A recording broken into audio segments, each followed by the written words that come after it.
Hello and welcome to another episode of TFG Indian Football Roundup. June is usually exciting because we get to see the Indian national team back in action right after the domestic season gets over, and there's a lot to look forward to this month for the Indian fans. We've got the Intercontinental Cup followed by the SAFF Championship. We've got an action packed few weeks ahead of us. However, the start of the month happened in a tragic note because Odisha, which is going to host the Intercontinental Cup in a few days' time, witnessed a horrific train tragedy where hundreds have lost their lives. We mourn for those who have departed and we pray for those who are recovering from their injuries. The Indian national team head coach Igor Stimac also sent his messages of condolences on behalf of the team, and I'm sure we'll see the players pay their respects as the matches get underway in a few days. Both the Intercontinentals and SAF are going to be very interesting this time because we've got teams like Lebanon, Kuwait. This is arguably the toughest edition of the SAF Championship in its history, which is something to behold because usually we take this tournament as a familiar challenge that's not worth getting too worked up about. But things are very different this time. And one of the reasons excitement about SAF is at an all time high is because Pakistan are back in action. They will be competing in SAF Championship again after missing the last edition. Of course, they've had their own struggles with politics and FIFA suspension, two topics which the Indian football fans are very familiar with. But while we experienced a somewhat milder version of those viruses, Pakistan had to deal with the full on pre vaccine Delta version of it. But they are back. We saw their women's team compete in the SAF Women's Championship recently in Kathmandu, where they won their first match in years. And the men's team have also been back in action against Nepal and Maldives. And they lost both matches 1-0, but they were competitive. And now they will be going to Mauritius to play against some decent sides to get them ready for the SAF Championship. They're going to be playing against teams like Kenya, which is the kind of testing ground you want before you take on Kuwait and build up to the World Cup and Asian Cup qualifiers.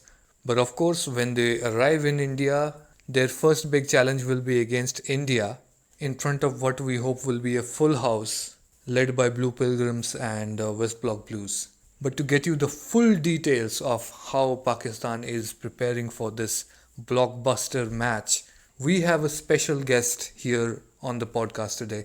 If you have been following South Asian football on Twitter, you must have come across Football Pakistan on Twitter. It's at the rate Football Pak, as well as the website footballpakistan.com, which is one of the best online portals that you can find to get detailed news and analysis of Pakistani football. And long-time listeners of the Fan Garage podcasts will also remember that Mohammad Shahnawaz, who is part of Football Pakistan, was a guest on this show in one of its previous versions.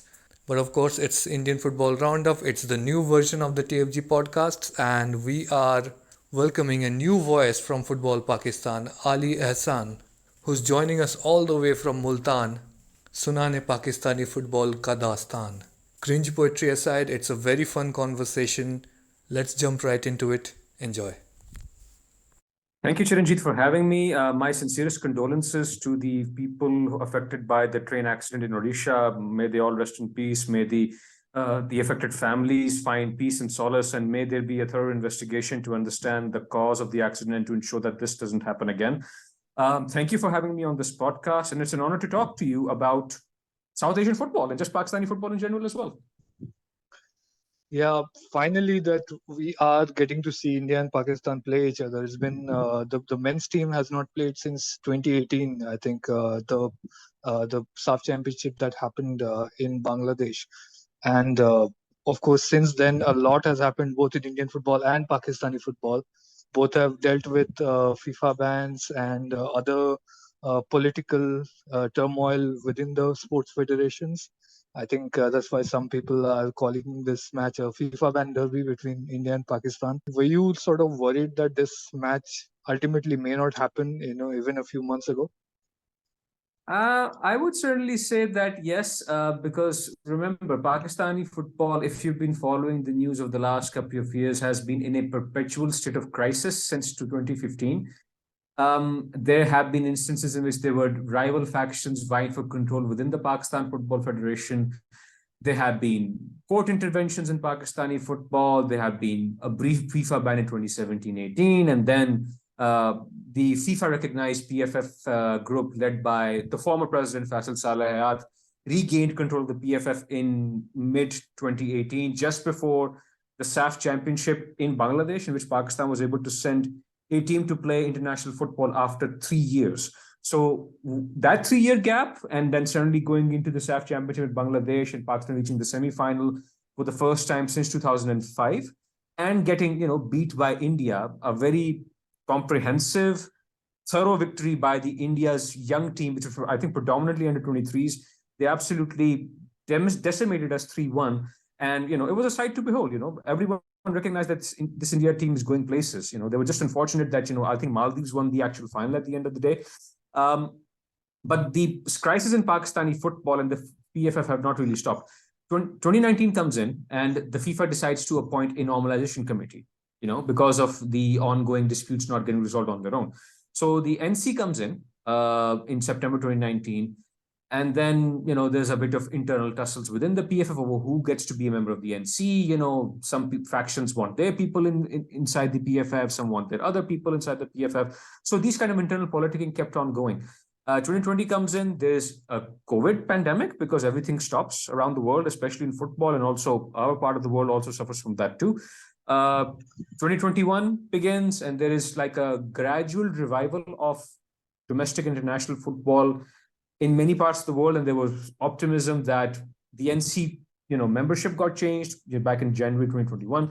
Harun Malik is the current chairman of the current normalization committee. But then the disputes within the factions vying for control in the PFF never really stopped competing for what it was. So March 2021 comes in, at the end of March 2021, a group which had won the 2018 Supreme Court mandated PFF elections in December 2018, which FIFA did not recognize, by the way, as third-party interference. So Ashfaq Shah, who was elected the PFF president, say this Ashfaq Hussain Shah, he got elected as the PFF president back in December 2018, and then handed over the PFF to the FIFA appointed normalization committee for holding fresh elections, for handling PFF affairs, etc. They were saying that their accusation was that the NC is just wasting time, they're not conducting elections, and they genuinely felt that if they don't make a move right now, regardless of what happens afterwards, they won't be able to get in charge of the PFF again. So they basically forcibly took over the PFF headquarters in Lahore, kicked out the NC and their staff members, and they basically took over the entire PFF. FIFA warned them that you are not recognized, your control on the PFF is not recognized by us. If you don't hand the PFF back to the NC, to our appointed NC, Pakistan will face a ban. And Ashfaq Shah group said, try me. FIFA said, okay. And they imposed a ban on us. And the ban, because there were certain people within that faction that had close ties with the then government, the PTI government of that time. So the government kind of sort of just let it happen anyway, even if they might be saying that, oh, we're trying to be neutral, we just want to resolve this issue whatsoever. There was a lot of back and forth going on between the NC, the people who had taken over the PFF, which caused the FIFA ban, and the government, the IPC ministry, the Inter-Provincial Coordination Ministry, under which the Pakistan Sports Board comes under now. So there was a lot of back and forth, and eventually the group taking over the PFF was evicted on a technicality based on some land lease lease violation by the government of Punjab as a technicality. But the FIFA ban did not end until June 2022. So this was a 15-month period in which Pakistan was banned. Pakistan could not take part in any international tournaments. I think we missed the SAFF Championship because of that as a result, and the other tournaments in the AFC level. Our referees could not participate in AFC level events. There were no coaching courses. The players couldn't move. You couldn't play, club competitions in AFC level, even though there is no Pakistani club that actually meets AFC club license criteria, in which, because of the old crises which have not really caused the departments or the clubs to form. But June 2022 comes in, FIFA ban is over, the NC is back in power. There's still some issues going on over there, and there's still a lot of criticism on the NC's conduct, but different people having an axe to grind.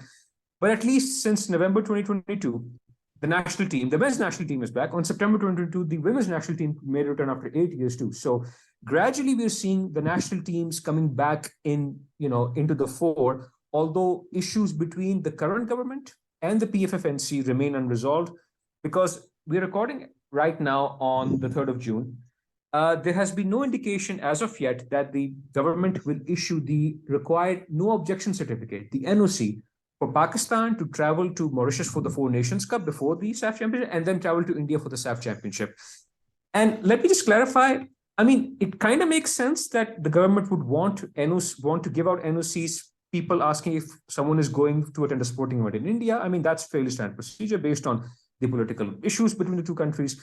But this issue is more about the IPC ministry having a bone to pick with the current PFFNC because of alleged delays in elections in which they want elections to be done right now, but the NC is saying that no, we have to follow the constitution in terms of doing club scrutiny across the country. That's going to take a while, etc. So it's kind of like a bit of back and forth between the government and the NC, and they're just putting pressure as a means of just forcing the NC to do something drastic as a result. Wow. So it's still not a 100% certainty that the match is actually going to take place, right? Like that Pakistan will ultimately send the team to India for the tournament. I mean, my assumption is that the government will take until the very last moment to issue the NOC. I think the PFF might be able to send the team to Mauritius anyway, because that's not a critical country which the government might be worried about. India is different because apparently the government says that you need to get approval from the Ministry of Interior and the Foreign Affairs Ministry, and then they give the approval. Then the IPC Ministry issues the NOC. So yes, there is a slim chance, but I'm a bit optimistic that the government will just take it just at the right end and then issue the NOC. And then hopefully the AIFF, the All India Football Federation, in cooperation with the Indian government of India, will be able to issue visas to the Pakistan team players and coaching staff and accompanying officials to then come to Bengaluru for the SAFF Championship, hopefully. Yeah, I mean it's so complicated. We've seen there was such a prolonged issue regarding whether or not India would send its cricket team to participate in the Asia Cup, the Cricket Asia Cup that was happening that will be maybe happening in Pakistan. I actually don't know what or how that's going to turn out as, but it's super unfortunate that it's actually still an issue. So, in terms of politics sort of getting in the way of sports, of course, both India and Pakistan went through a FIFA ban. India, thankfully, it was not that long. In fact, there were a lot of people wanted us to stay banned so that some reforms can be carried out before we return to the international stage. But cooler heads prevailed, thankfully. We had the Under-17 Women's World Cup happening in India. That was probably why the government intervened in time and got things resolved. And we were able to continue playing. But Pakistan really had a much worse time with FIFA suspension. And so in terms of the effect that it has on players in terms of other infrastructure and other systems that the sport has in place, how does it get affected? Of course, we know that the national team is not going to play, and there's no international football for the champion club of the country. How else does it affect the players and everybody else in the sport? Like, are there ways where it goes beyond the obvious? I would certainly say that yes, the usual aspects of the national team at the junior and senior levels not being able to play international friendlies, AFC level tournaments, SAFF level tournaments, taking part in important qualifiers for any major event out there at the under 23s, under 19s, under 20 levels, under 17 levels, etc. For men's and women's, that's definitely an issue.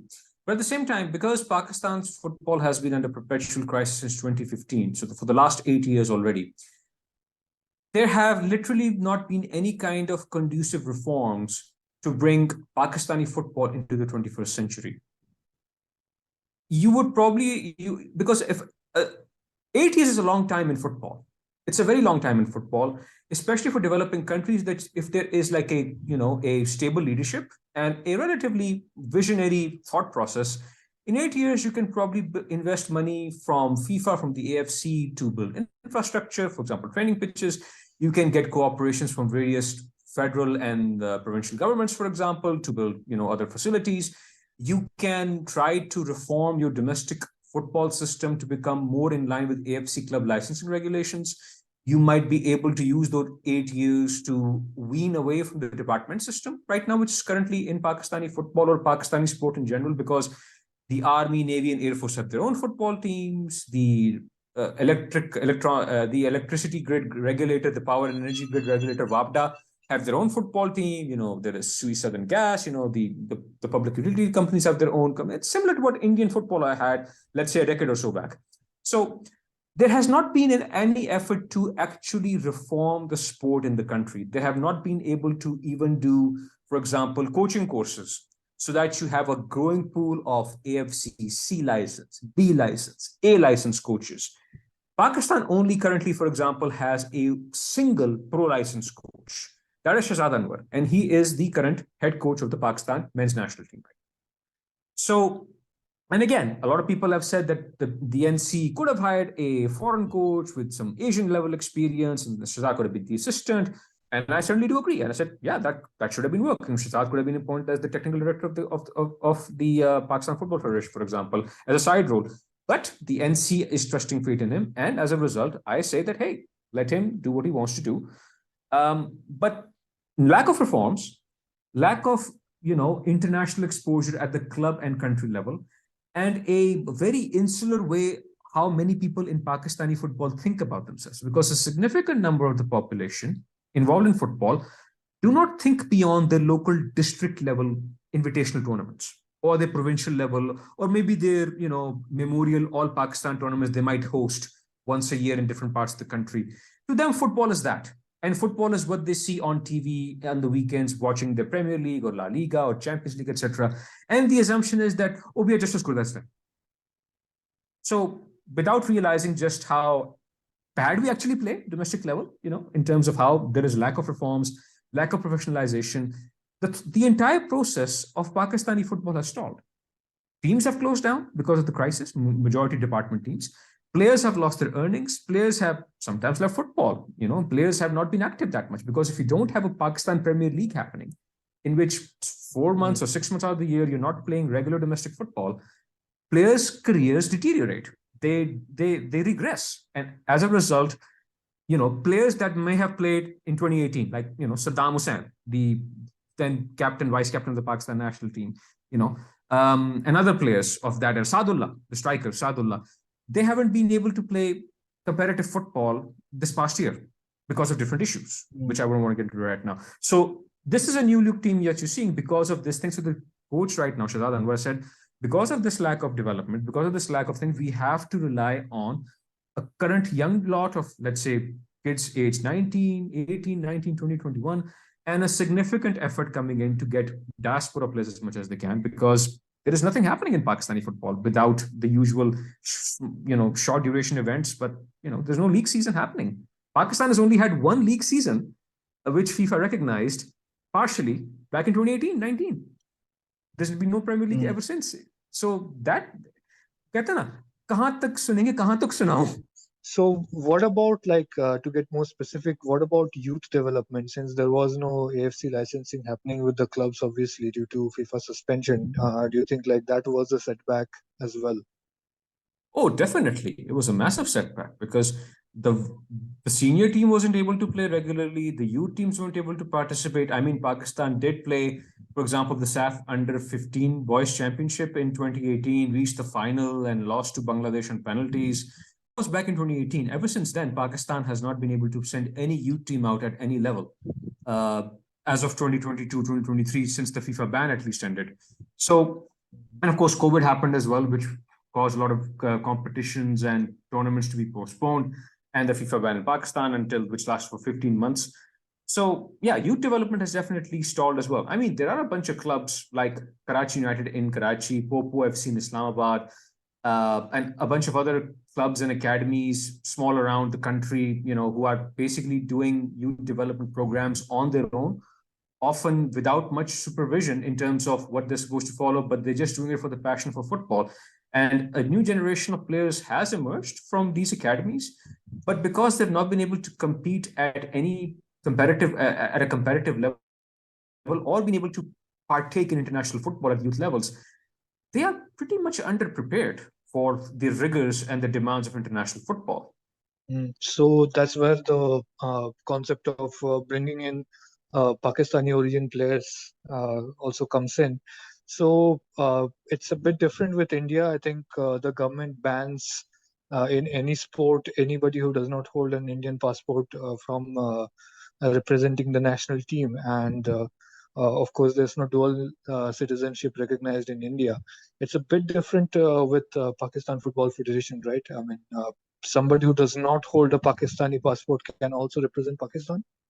No. You definitely need to have a Pakistani passport to represent Pakistan. You need to be a citizen of the country. But because Pakistan allows dual citizenship and has dual citizenship agreement with like 19 or 20 countries, which includes the US, UK, for example, Sweden, Denmark, Italy, Australia, New Zealand, Canada, all these, Ireland, for example. There's a list of actual countries that Pakistan has dual citizenship agreements with.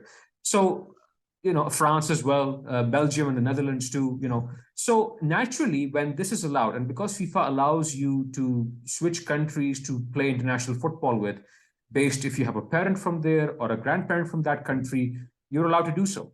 And this is something which Pakistani football has only slowly started to warm up to the idea. Perhaps the first Pakistani origin player to play for Pakistan was Jimmy Khan back in 1989. He used to play, he was part of the Blackburn Rovers Academy and then played a bit of lower league football. And then he played in the 1989 World Cup qualifiers, which was Pakistan's first ever World Cup qualification campaign. He played against the UAE. And then after 2004 and 2005, Zash Rahman comes in from Fulham. And yes, you have to have a Pakistani passport for that. But because dual citizenship is allowed in Pakistan, you can do that. Sure, the entire process of obtaining a Pakistani passport as a first-time dual citizen applicant can get a bit complicated or a bit prolonged. But if you have a Pakistani passport, even if you are, an American citizen or a British citizen or a Dutch citizen or a French citizen or a Danish citizen, you're allowed to play for Pakistan. Of course you are. You cannot play for Pakistan without a passport. The problem with India is that because India doesn't allow dual citizenship in any circumstance, if any Indian origin player, for example, Jan Danda, who's currently at Swansea City, or Mal Benning, who's another, and they're Indian origin footballers in Europe are much more numerous compared to Pakistani origin footballers. But because India doesn't allow dual citizenship, Indian government says, well, you need to have an Indian passport, which means that you have to give up your European citizenship to do that. And the folks who've basically been living their lives in Europe or in the UK, for example, would say, why? Why should we? Yeah. I mean, I'd love to play for India, but I need to ensure that I can keep my European citizenship as well. Because if you, for example, rescind or give up, you surrender European citizenship, then you're no longer an EU citizen, which means that you are then treated differently compared to which clubs or teams that you can transfer yourself to.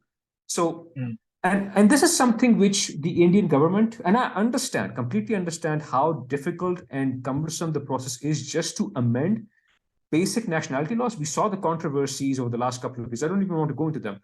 How certain laws affected more people compared to others and how it caused a lot of protests and contention. Good or bad, I leave that up to you. I leave that to people for India to decide what's good and bad on that. But if you want to utilize diaspora talent, Indian football fans, stakeholders, the AIFF, and the central government have to find a way forward in which European origin players can come to play for India based on their parents or grandparents, and they play at a very competitive level, which ISL is still quite far away to reach, for example. No offense to the ISL fans, of course. And they need to find a way of doing it. I mean, if you can have someone like Arunawa Chaudhary or Chris Punakutu Daniel, they know more about these issues than I do. So, they've been strong advocates for getting Indian origin players from Europe for more than 2 decades now, since the early 2000s.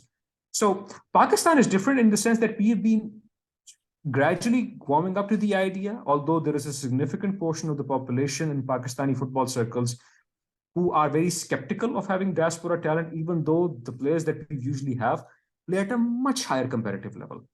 One other issue is that because the more older generation players like Saddam Hussein, Saadullah, Kalimullah, all them are either are not able to play competitive football again, or they've reached a certain age. Shahzad Anwar has said that our priority is basically the 2026 FIFA World Cup qualifiers, first round in October this year. So we just want to build a strong team that can at least reach the second round, the main group stage of the qualifiers. Because the AFC, despite having more qualification spots this time, are still sticking the fact that the bottom 22 ranked teams, which includes teams like Kuwait and Indonesia and Hong Kong and Chinese Taipei and Afghanistan and all these countries, they have to play a playoff. So you're basically 2 matches away from getting knocked out, and then you don't have to play. You won't be getting any competitive action at any level until maybe a second bite of the cherry a year later for the Asian Cup qualifying playoffs for that too. I don't want to get into that one. So the priority is that the best kind of diaspora talent that we have, Otis Khan at Grimsby Town, ex-Man United Academy player, Isa Suleiman currently at UD Villa Frankense, on loan from Vitória de Guimarães in Portugal, but was ex-Aston Villa, ex-England youth international captain, won the Euro under-17, under-19 championship, under-17 championship was it in 19? I forget. Back in 2017 with England. Mason Mount was his teammate. Aaron Ramsdale was his teammate at that time. But because he's no longer considered for England team, he said, may as well play for Pakistan. You have other players coming back again to the team fold, Yusuf Butt and Hassan Bashir and Adnan Mohammed from Denmark. You have Abdullah Iqbal, who recently played the 2 matches in November against Nepal and in March against Maldives. You have Harun Hamed, who played against Maldives in March. So there's a bunch of new players coming in and a bunch of veterans and a bunch of people who are trying to find their way. And then your domestic players are predominantly your under 23 players. Because Shahzad said that, I want to build a team that can actually become more competitive as the years go by, assuming nothing derails Pakistani football again, which is still up in the air. Yeah, it's a very nice, succinct way to express the nuances of the issue. Of course, you mentioned about all the people in Indian football circles who are pushing for having the diaspora players represent the Indian national team. Problem with that whole thing is that I think football is the only sport where people are calling for diaspora players. Literally every other sport will be against it. And of course, the main driving force in terms of dual citizenship argument, that's the business community, the business related diaspora community. And they're not really, they have not showed that kind of interest so far because they get that overseas citizen of India kind of card, which is a middle ground that the Indian government does, so that they can come in without being a citizen. They get to basically enjoy every right for a citizen other than a vote. So it really works out for them, but it does not solve the issue with sports. So I don't really see this getting solved in our lifetime. So unfortunately for India, that luxury is not present. But I was listening to this podcast that Shahrukh Sohail Bhai did recently with Yusuf Butt, I think, and I think he was mentioning that there are certain people who question the quality of these diaspora players who are coming in and playing for Pakistan. And I was just curious, how's that even a discussion? Of course, the players who have been brought up playing the sport in Europe or going to the academies over there, they're going to be technically way more sound than those who have grown up playing the sport in South Asia. So could you tell us more about that? Yeah, sure. That's a very contentious and very mind-numbing debate, which Pakistani football circles just refuse to basically realize that some of you people are in the wrong. They don't want to admit that, but I don't want to sound too much of a populist demagogue right now. But the main issue is I understand why this argument is often raised, because to a lot of people, especially in the football playing areas in Pakistan's periphery, all of Balochistan province is football mad. The Baloch, the Pashtuns, and the Hazaras play the sport like it's it's part of their life, and they often do that too. If you go to Karachi's neighborhoods of Liari, Malir, Korangi, Baldia town, for example, football is the main sport over there. The Baloch and the Pashtuns and some other ethnic communities over there play the sport too. If you go to central Punjab, Faisalabad, and on the Faisalabad Jhang Road, the villages around there are absolutely mad about not just football, but also volleyball. So if you go to in the north, in Khyber Pakhtunkhwa, the districts which were part of originally the federal administered FATA, the federal administered tribal areas, your North and South Waziristan, your Khyber district, your Kurum district, etc., they are football mad too. The football is the main sport over there. Kohat and the certain districts of Kohat, Lucky Marwat and Swabi are also very much in love with football. Go to Chitral in the north, football mad. Gilgit-Baltistan, which is under Pakistani administration right now. India, of course, disputed, but I don't want to get into that. Gilgit-Baltistan is also football mad too. So these are very fragmented communities who have a very localized view of how football works. I understand the apprehensions that they may have, that we are the ones who are toiling in the local domestic system. Some of us end up playing for department teams like Pakistan Air Force, Police, Army, Navy, WAPDA, Railways, or the Higher Education Commission, or Sri Southern, KRL, for example. KRL is the best run department in the country. They almost run like a football club, by the way, but they still are a department, by the way. They said that we are the ones playing football day in, day out. We play in these local tournaments. We play in these all Pakistan tournaments, which a provincial government might organize. We win titles, we win trophies, we play for departments, etc.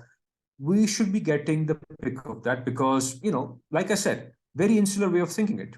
And because a lot of people who are their coaches, administrators, they also have a very narrow worldview. The misfortunate hostility is a combination of both ignorance, in which they have not been able to look beyond their local tournaments or their local football, and also a bit of anxiety that, they are the ones taking away our right to be in the national team. I often speak with these kind of people and try to tell them, if we are supposed to be that talented a country, you would have at least found some kind of player, some kind of team, some kind of generation that has been able to do something bigger beyond the South Asian region throughout the last 70 odd years. We had a good team, no doubt, in the 50s and 60s. But ever since then, we have basically been on a downward trajectory without even stopping. But they also don't realize that the rest of the world has moved on too. So every single country, look at Morocco. Morocco reached the World Cup semifinals in Qatar back in December with a overwhelmingly majority squad born, raised, and playing in Europe.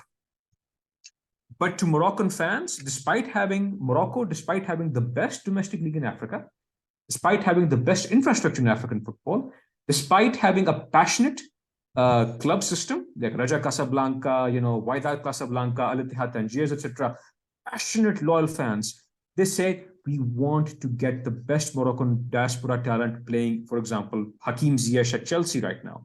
Hakim Ziyech used to play for the Dutch under 17 and 19 squad. The Moroccan FA literally fought with the Dutch and said, you just come to our team, you will be our star. And he said, sure, why not? I'm still a Moroccan, and my parents are from Morocco. Look at Ashraf Hakimi, born to Moroccan parents, working class parents in Spain. He plays for Morocco too. So to them, because they want to compete with the rest of the world and beat them, they said, we want to have the best players no matter what it is. Pakistan, because we've not been able to utilize our significant interest in football at domestic level into something consistently beyond South Asia or even within South Asia, a very, defeatist mentality exists. But at the same time, a growing number of people, at least on social media and on other platforms, they recognize that our system simply does not have the capacity to produce players who can compete even at the South Asian level. Because the kind of football they are forced to deal with, the kind of lack of infrastructure they have to deal with, the kind of substandard competition they have to play at the domestic level, and the kind of very limited, narrow thinking of coaches they have to play with, they don't realize just how bad we are in terms of playing football compared to rest of Asia, or even with India, for example, because people in Pakistan love to compare, oh, what's India doing, what we're doing, this and that, this and that. There are certain sports in which you can use raw talent, cricket. You can do a talent hunt and find a fast bowler or a big hitter. In football, your talent depends and effectively depends on the team you're playing with. Yeah. They don't realize that. So, I like I said, I understand where they're coming from, but the people who often shout about this the most often have a very narrow, myopic, thinking of football. They really need to come into the 21st century right now.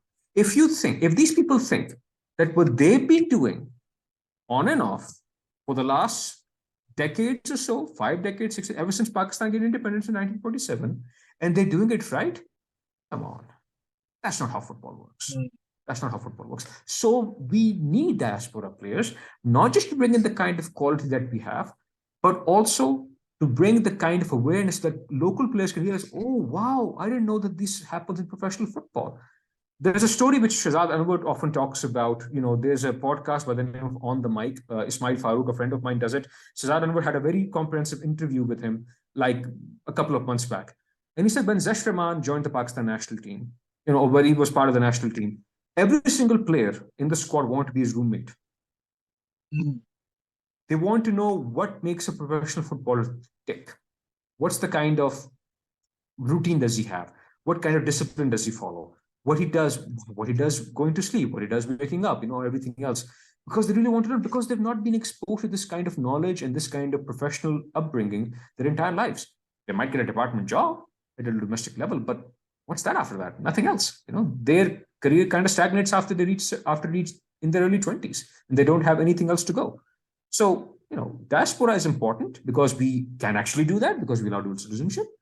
And also because of how the football has not been able to develop compared to the rest of South Asia even, it's not possible for you to do things on your own, because you've been doing that for the last 60 odd years, and it's never really worked beyond winning a couple of SAFF games.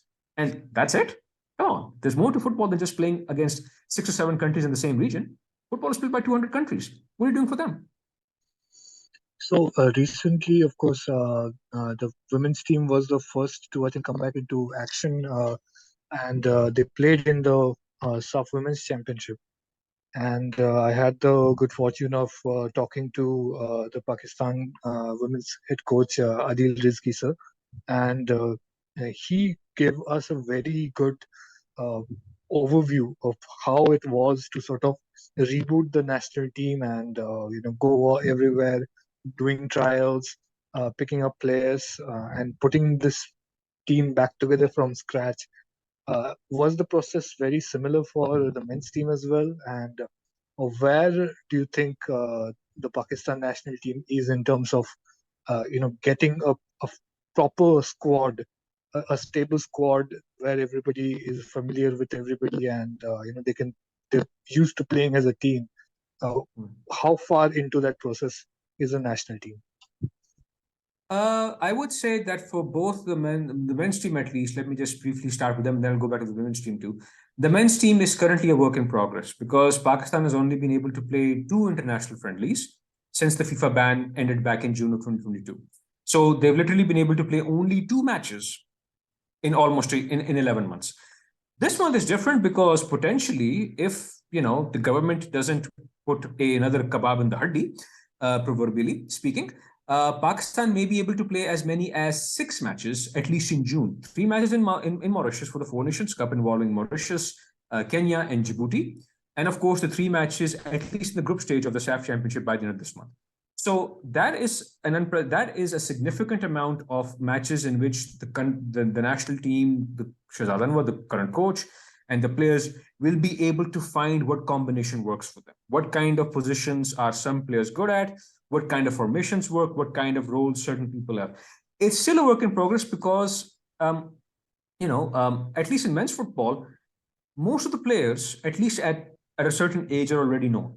They are involved in different departments. They might be involved in different clubs. They might be active in different unofficial minor tournaments at the local and regional levels with the clubs and departments, etc. So most of these players are already pretty much known. It's just that, they might not have the kind of experience or the quality to make it big internationally without the best diaspora players coming in. The women's team was a bit different because the women's football has unfortunately suffered much more compared to men's football because of the last 8 years. The women's football team, until the SAFF Championship of last year, with the women's championship in Nepal, they did not play a single international match for 8 years. 2018, they were able to send an under 16 and 18 team in the SAFF under 16 or and the AFC under 18 championship qualifiers, in which the teams got absolutely mauled by like double-digit scores, which is unfortunate, but it was an expected reality. When you're playing against teams like India or Bangladesh or Nepal, and they're very good in women's football as far as the South Asian level goes. So there's already a very limited talent pool in women's football in Pakistan. They are the same, I would say, different crops of players who are trying different sports as well. They might be, some of them are, for example, they're playing volleyball. Some of them might be playing basketball too, or other sports. There are some players who are playing cricket as well. Ariza Sabir Khan, the current women's, a member of the current women's team that went to the Olympic qualifiers in Tajikistan. She was part of the cricket women's under-19 squad. So they're different players, but the talent pool is limited. At the same time, at least while in men's football, they have these little minor, as I call them, often to the derision of others, Dabbuha Memorial tournaments happening at the local district and provincial levels. Women's football doesn't even have that in Pakistan. So when you have a crop of female footballers who've not been able to play 90 minutes of football, or at least 11-a-side football, for literally less amount of time in a single year compared to the number of days that they are, that's going to be a problem. So as a result, you have to look at the players who have at least been keeping themselves active in some kind of short-sided football, like what we call futsal, erroneously speaking. Have they been active, for example, playing these little 5-a-side or 7-a-side, friendly tournaments, for example? Have they been keeping their fitness levels up? Have they been actively training with different academies that they're part of too, especially if they're quite young age? So, and then the talent pool, like I said, is fairly limited. It can certainly expand if the football gets taken seriously, women's football gets more taken seriously to expand beyond the same handful number of teams and departments in the country. So as a result, Pakistan they have had to look at diaspora talent, especially in England, especially coming out, for example, from the US, the NCAA college system. They have to look at, someone like Maria Khan, who's used to play as a backup goalkeeper for the University of Denver at the NCAA Division I, and now she's an outfielder playing in Dubai, in the UAE, and very actively involved in the local UAE women's leagues, and very much a passionate advocate and she's a very, very good player. She can play as center back, she can play as a defensive midfielder, and if push comes to shove, she might even play as a goalkeeper too, if that is rise. But I think she's more comfortable now playing as an outfielder as well. So women's football, the amount of players right now are very limited in terms of how much they can actually play 11-a-side football compared to other sports. Men's football, the players, at least the young ones, are already well known. That's when you try to bring the diaspora players in so that they can at least gel together a bit. And the only way to gel is playing more matches together.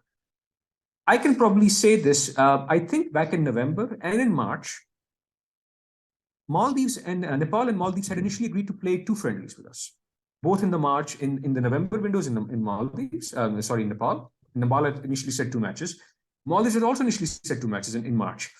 But certain things happened off the pitch in which they were forced to just do one match in either window. I think Nepal had their general elections coming up a couple of days afterwards, said, we can only do 1 match.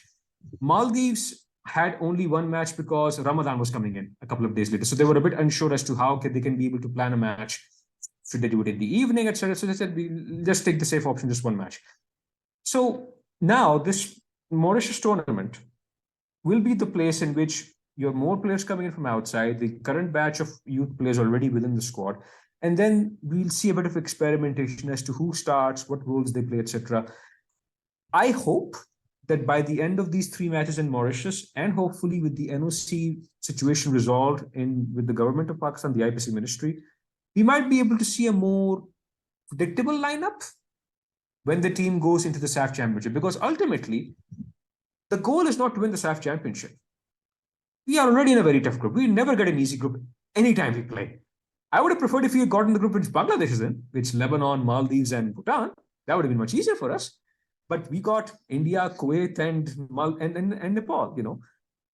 The chances of us reaching the next round, based on the teams we have to play, is fairly slim. But like I said, the goal is not to win the SAFF Championship. It's to prepare for the World Cup qualifiers in October. That is the main aim. Because if we have a team going forward, regardless of the results here, and we can gel in together and we get a favorable draw, relatively speaking, in July, and our team is prepared for October, that is the priority for us. Because let's be honest, Pakistan has never really won the SAFF Championship ever in their entire history. But of course, we don't know what will happen on that day of the game, because India versus Pakistan, it's very hard to predict an outcome early on from of that game, and of course, expect the atmosphere to be very charged. It's the Bengaluru FC's home ground, and the West Block Blues are known for their chants, and yeah, थोड़ा बहुत गाली वाली भी देते हैं, but that's not going to be specific to this match. वो तो किसी को भी देते हैं, मेरे को भी 2-4 बार गाली दिया है. For what reason I don't know, but yeah, this is the way it goes down, and I think Pakistan coming in of 3 relatively good matches against Mauritius, Djibouti, Kenya. Kenya is the one to watch out for, I guess. It would seem like they would have a good bit of momentum going.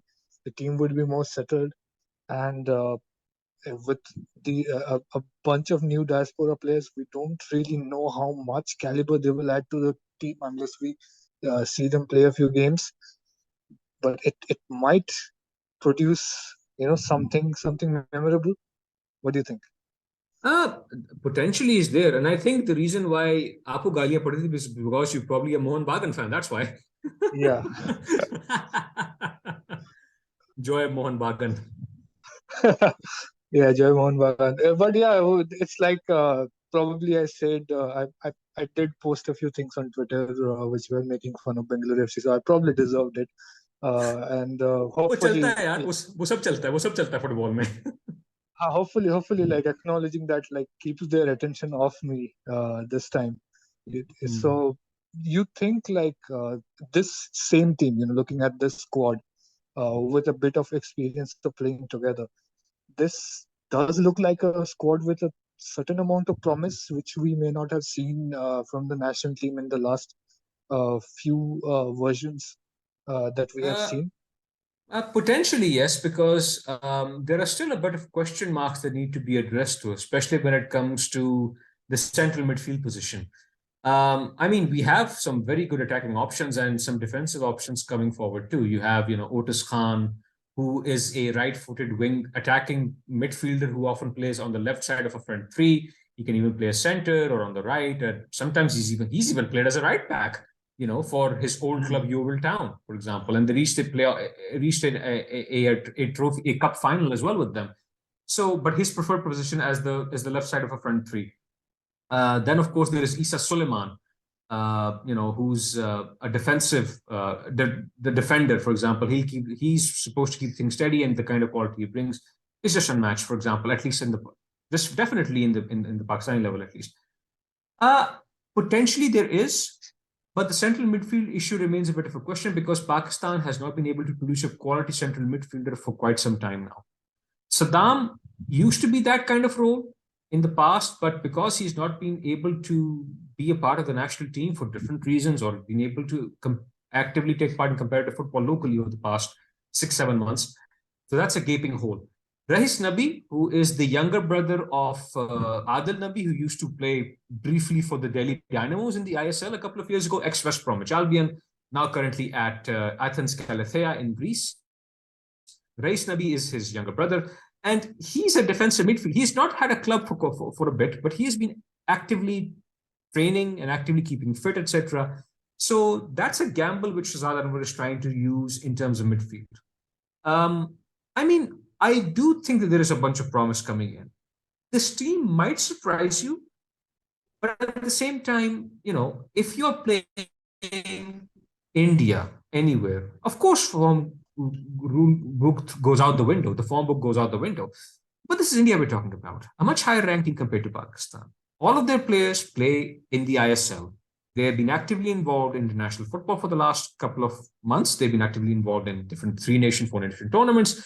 They'll be playing in the AFC Asian Cup, and they, even though they've got a very tough draw, which is very unfortunate for them, because I kind of thought that, if they get a favorable draw, they might be among the best third position places. But that draw, I guess, that's tough luck for India though, and that's unfortunate. Blue Tigers though.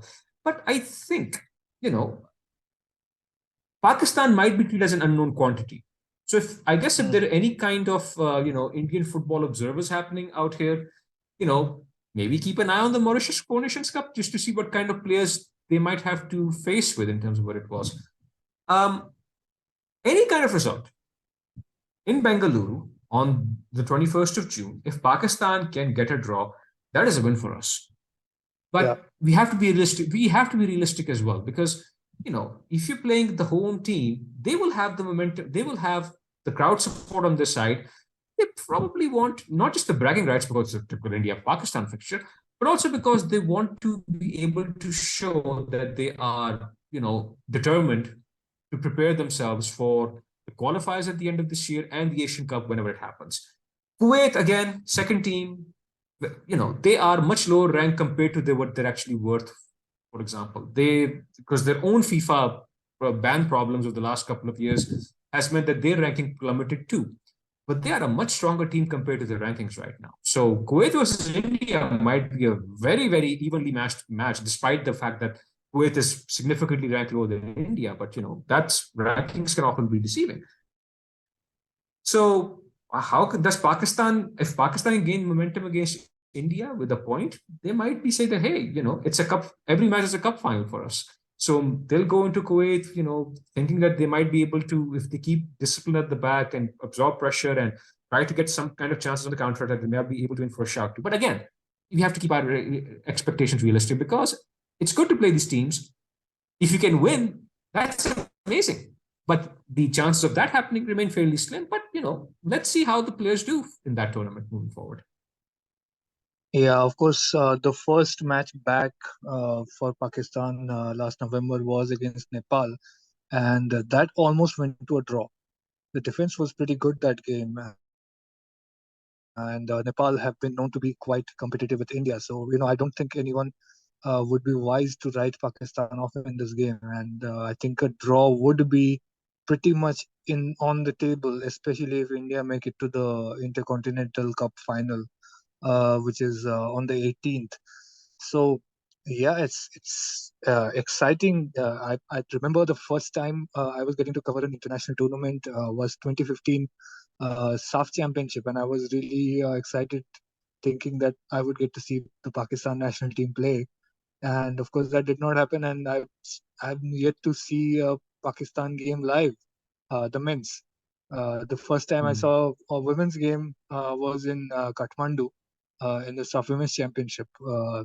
But it's been something I've been waiting for 8 years, and it's finally here. So I'm super excited. What about you? I am very excited, and hopefully the government issue with the NOC etc. gets resolved quickly so that Pakistan can play.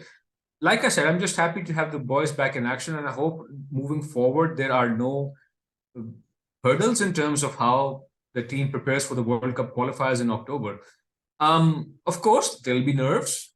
There'll be a bit of back and forth between different Indian and Pakistani football fans on social media. There'll be a bit of galam galoch, which is typical, which is fine, all well and good. But yes, I just hope, whatever happens, both teams will definitely give their best out to win everything. And I just hope, whatever the result of the match, our team, especially our boys, our men, gain confidence moving forward that, okay, this is the kind of teams you have to compete with moving forward. So we need to be more, stick to a proper plan, get our recruitments right for what kind of players we may have or may not have. I'm hopeful that regardless of the results in the SAFF Championship, the boys will be able to gain the kind of confidence they need to prepare for the World Cup qualifiers in October, because that is our main aim.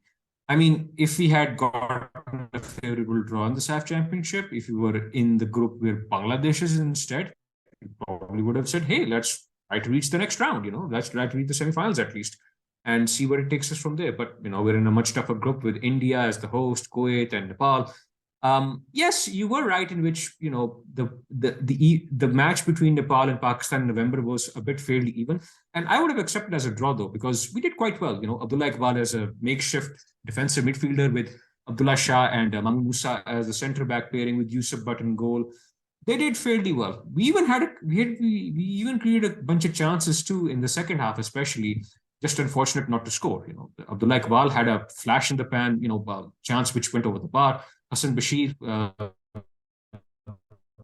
also had a chance to at least hit on target, but it was unfortunate to miss that too. But then, of course, Anjan Bishta scored very late in the game, and then it finished 1-0 against Maldives. From that readily for people outside Maldives to watch. We did well against them too.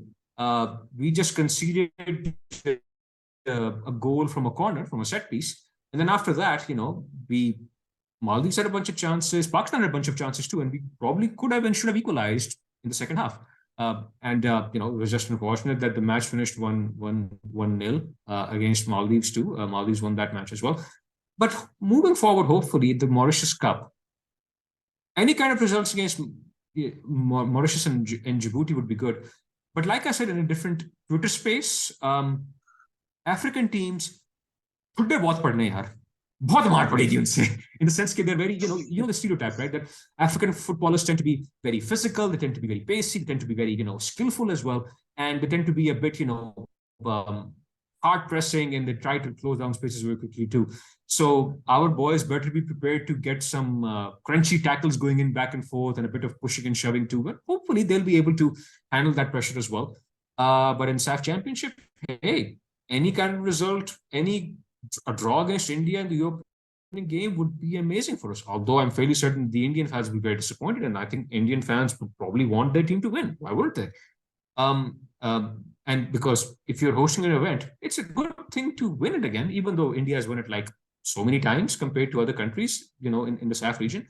I just hope the boys have a good time in Mauritius, and then hopefully in India as well. They have a good experience, they find a right combination, and then they realize what kind of players they still need. Adil Nabi, for example, is having his in Pakistani documents sorted out. He'll probably be available in the next FIFA window, I think in September at least. Atazaz Hussain from Norway, Pakistan's best diaspora level talent right now anywhere. He's currently at Apollon Limassol in Cyprus. He just finished his first half season over there after winning the Norwegian first division with Molde, his long-time club. Hopefully his documentation can be sorted out over the coming months so that he'll be available for the World Cup qualifiers too, because we need someone like him as a central midfielder. So recruitment from diaspora is going to be important, and the kind of players our young lot from domestic level will be able to play with. They will realize that this is the kind of level they need to strive for. This is the kind of level Pakistan desperately needs to go beyond its underachieving, mediocrity in world football. I just have this concept in my head because history keeps repeating in rivalries like this, but from one side to the other, it just changes sides often. So Abdul Arshad, who's quite young, and he's got a good eye for the goal as well. He's got the touch in the final third, but he's just played, I think, one game so far for Pakistan. Kind of reminds me of a very young Sunil Chhetri. And if we go back a few years, which is quite a few years, it was Sunil Chhetri who came on as a substitute and scored his first international goal for India in Pakistan against Pakistan. And I'm just wondering what it's going to be like if Abdul Arshad just comes on and late in the second half just nets one against India in Bengaluru, and it just ends up starting one of those fairy tale stories for Pakistan football, going forward. Him having a long career for the Pakistan national team. So, I mean, looking at the SAFF group, you don't really have to stretch your imagination that much to see Pakistan getting 4 points. from this group, right? Because Nepal, we've seen, Pakistan would be in much better shape this time than the last time they played against Nepal. So that can actually be a win. What do you think? I definitely think that's definitely a possibility to get a win against Nepal. Uh, as long as luck favors our side and we actually create and take our chances as much as we can. A draw against India or Kuwait would be nice. And then it's down basically to goal differences as to what team goes to the next round, because India and Kuwait might play a draw themselves because they're fairly good team, or India might even beat Kuwait for all I know. You never know. That it comes down to India versus Kuwait, and India beats Kuwait and allows Pakistan to finish in the top two, for example. I'm just spitballing it right now. I remember watching that game in which Sunil Chhetri came on and scored the goal against Pakistan at the Ayub Stadium in Quetta. That was the India-Pakistan friendly series in which India toured Pakistan in 2005. They played the first match in Quetta, Quetta, Balochistan at the Ayub Stadium. The second match, which India actually won, was played in Peshawar. I think India won 1-0. And the third match was played at the Punjab Stadium in Lahore, and Pakistan won that 3-0. And Pakistan basically said that we're the champions because of goal difference or whatever it was. I mean, Chetri's goal was classic, and Chetri has a very wonderful story about that goal and how he celebrated, and then a bunch of senior players. I think it was I am Vijayan who said let him celebrate on his own, so that he got a bit scared because he was a young kid coming up. But my memory of that match was perhaps Pakistan's equalizer. We are nearing the end of the second half. It's like the 88th, 89th minute or somewhere in early stoppage time. Pakistan gets a free kick outside the box. And I remember the camera zooming in a bit more closer compared to what it usually is, where you could see Mohammad Isa, the Pakistan team captain, placing the ball down, taking say 2-3 steps back and just waiting for the referee whistle to blow. And referee blows the whistle. He shoots the ball. The camera zooms back up. The ball goes over the wall and hits the net. And it's like a 1 second delay. But then you see an ocean of grey, white, and black shalwar kameezes suddenly roaring to life. Because, that was the moment. I only saw that match twice. It was broadcast live on PTV Sports the day before, and then 10 Sports played that match with English commentary the next day. And unfortunately, I don't see a clip of that anywhere, which is unfortunate because Pakistani football is often very rarely documented in terms of video and in terms of this aspect too. Do I expect a similar expectation from Abdul Samad Arshad? I mean, he's a young kid. He's like 18, 19. He's mostly plays as a winger on the right side. It's a left-footed player. Some people have been saying that he's basically our version of Bukayo Saka. I mean, hopefully he becomes something like that moving forward, and his career takes off at the club level at least. I would expect Abdul Samad Arshad to be a starter in that match. Because if you're playing, for example, a 4-3-3, I would expect someone like Abdul Samad Arshad to be a right-sided player, Hassan Bashir as your main striker, or Mohammad Waheed if you want to play a more counter-attacking option, because Hassan Bashir is 36 and he doesn't have that kind of pace anymore. Waheed is still fairly young, plays for KRL, has that pace as well. And on the left side, that you would probably have someone like Otis Khan. That both of these players can cut in and on the stronger foot and try to take a chance of play a pass, etc. Midfield would be a bit of an interesting issue, because if a three-man midfield would be something like, I would assume, Rahis Nabi as your central midfielder who at least tries to keep things tidy, with someone like Alamgir Ghazi, who plays for Wabda right now, as your playmaker, and then Harun Hamid, who's Queen's Park Rangers under 21s, will be the one who'll probably be linking between midfield and attack a bit more, and and Alamgir would probably be spraying passes outside as well. Your back four would probably be something to the extent of Umar Hayat, who plays for Wabda as your right back, who's also the Pakistan vice captain. Your centre back pairings probably would be, again, it depends who plays. I mean, you might even play, Abdullah Iqbal as a defensive midfielder instead of Rais Nabi, if push comes to shove. And he did quite well against both Maldives and Nepal in those matches. So your centre back might either be Abdullah Iqbal and Isa Suleiman as a centre back pairing. Tall lads, technically good on the ball, they can clear the ball as well. Or it could be someone like Isa Suleiman and Mamoon Musa, who plays for PF, Pakistan Air Force. Your left back position would be a bit of a challenge because your left back probably, Abdul Qadir Khan of KRL, try to put the name together, Qadir Khan, KRL, nuclear program, etc. That kind of banter, back and forth. No relation by the actual AQ Khan, by the way. I think he was Pakistan's left back for the 2 matches. Defensively, he's good. He's okay. Moving forward and his passing, there's certain questions that he needs to address about that too. I think he probably got injured and as a result could not get selected. So your left back position is a bit of a question mark. You could play Abdullah Iqbal if you think Rais Nabi is going to do a good job as a centre midfielder, or you could use someone like Mohammad Faisal from PAF or Sufyan from Wabda as your left back because they play left back for the departments in Pakistan. And your goalkeeper, of course, is Yusuf Butt. And I would assume that Yusuf Butt probably will have starting positions in all matches. And as a result, someone like him probably should be the captain. Off the bench, you have Shaikh Dost coming in from Balochistan, Nushki, city of Nushki, plays for Wabda. You have Adnan Muhammad, who used to play, for example, one time in the Danish Superliga, but then his career kind of retracted over the last couple of years because of on the pitch and off the pitch issues, and he's trying to redeem himself coming back in.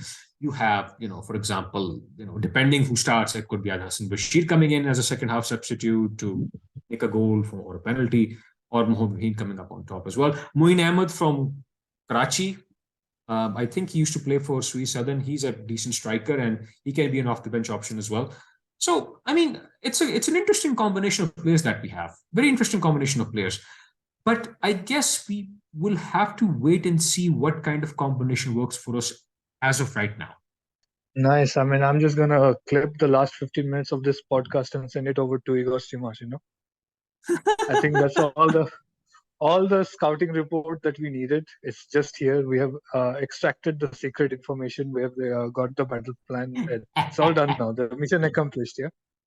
Well, to be fair, that's basically what Pakistan's lineup was against Maldives. Yeah, probably. I didn't see that game. I missed it. Yeah, that was basically Pakistan's entire lineup against Maldives. Beyond, except a couple of players here and there. I mean, like I said, this is assuming we play a 4-4-3, 4-3-3. If Shazad decides to play as a 4-5-1, I don't know who'll play in those wide positions too. Some might come off the bench, some might start, for example. So it depends. It depends what kind of game plan Shazad Anwar has, what kind of experimentation he does, for example, in the Mauritius Four Nations Cup. So it's a wait and see approach, I guess. Yeah, it's going to be pretty amazing.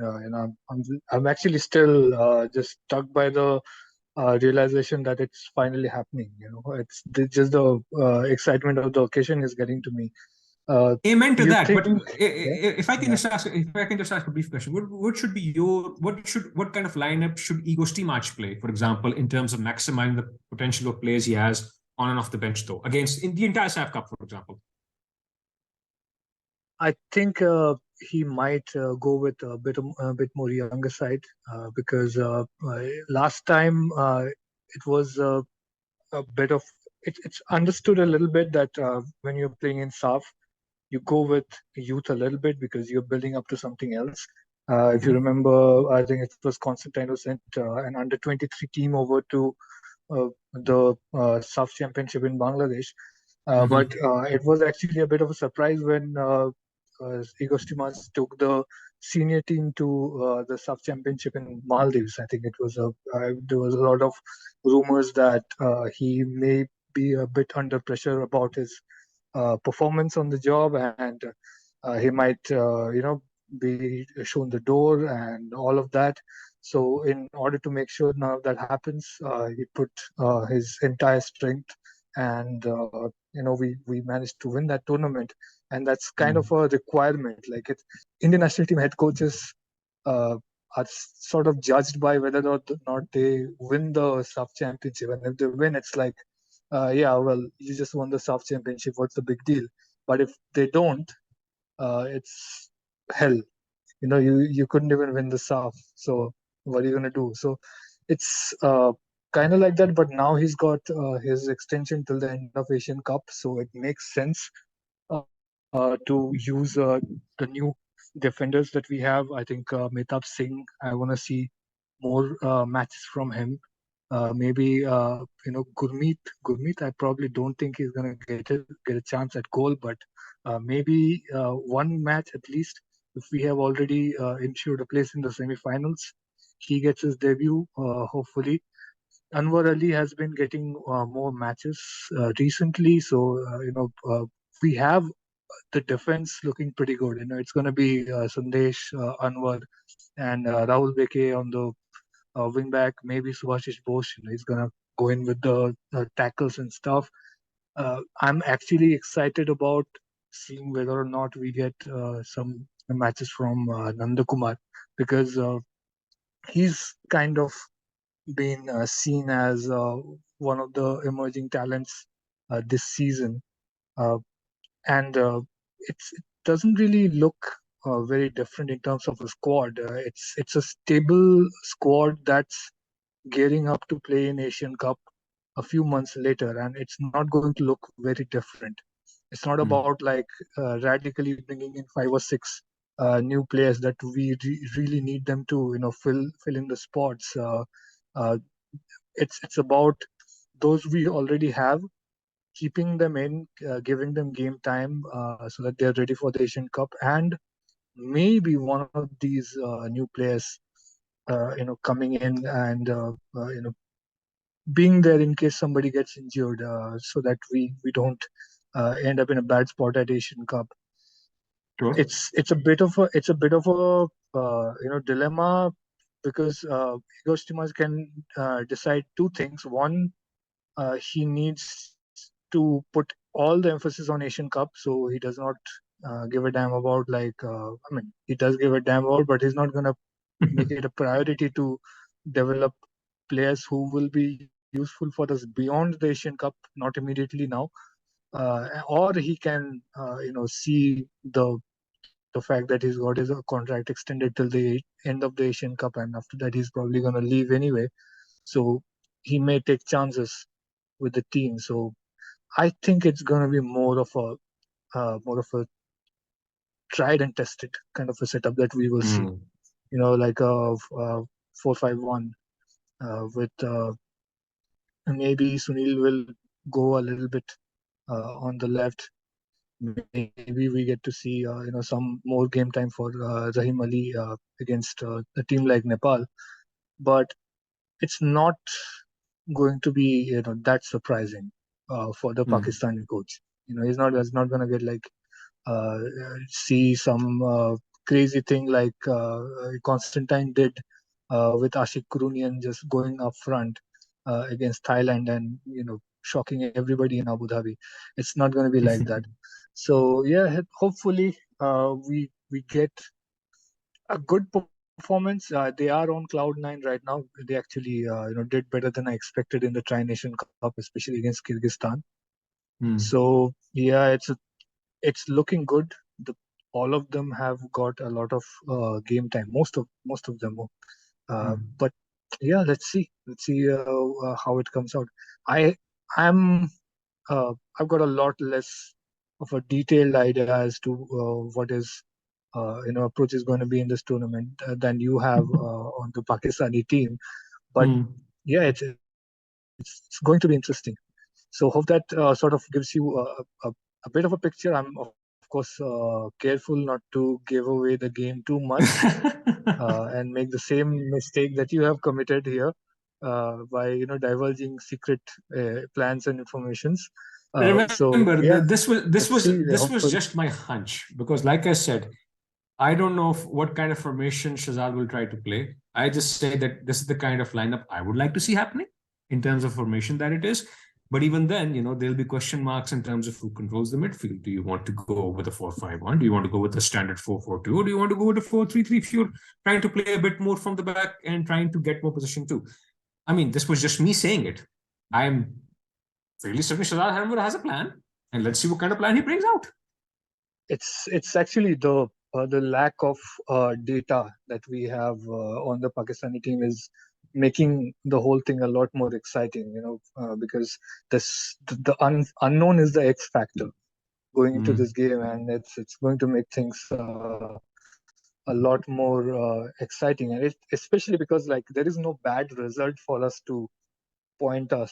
Like Ah, there's no great result for Pakistan since they have come back, but there's no bad result either.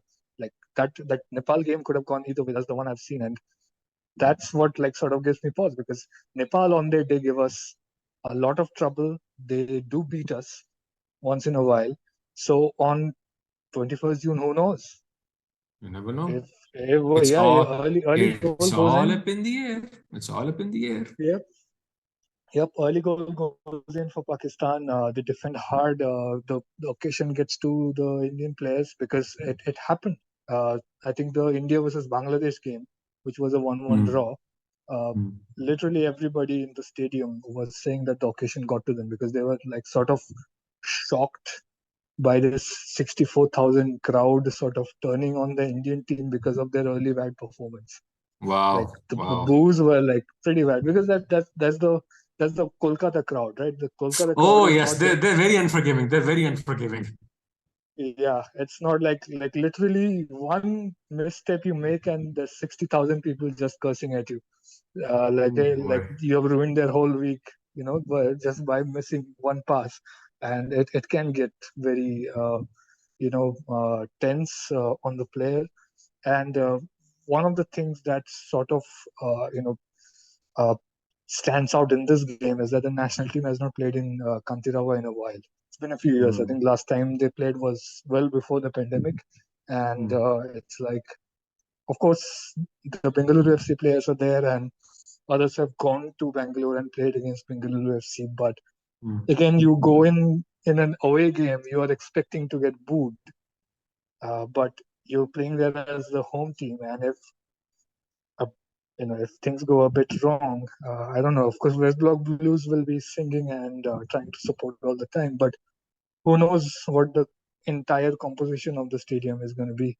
Because the Exactly. Kerala crowd is kind of similar to the Kolkata crowd. Like it's like a lot of people who have been watching the game for a few years, and they are like they respond to those moves. They respond to the game. They're not there to just sing and support one team. They respond to what's happening. So yeah, it can get very interesting in terms of what the crowd does as well. Mm. And I'm hearing like plans are underway. Blue Pilgrims and West Block Blues. They're probably going to be putting up some display that will be nice and appreciated both by the Indian fans and the Pakistani fans. If you remember, like India was playing Afghanistan, and some controversies were going on, and it was, I think there were some protests happening in Kolkata, some 10 or 15 kilometers away from the stadium. There were like tires being burnt, and uh, I think a sit-in was happening. A couple of roads were jammed, and there was this big, beautiful tifo put on by one of the Mohan Bagan fan clubs, actually. That said, like, that had this beautiful depiction of football acting as a bridge between different parts of the society, bringing people together.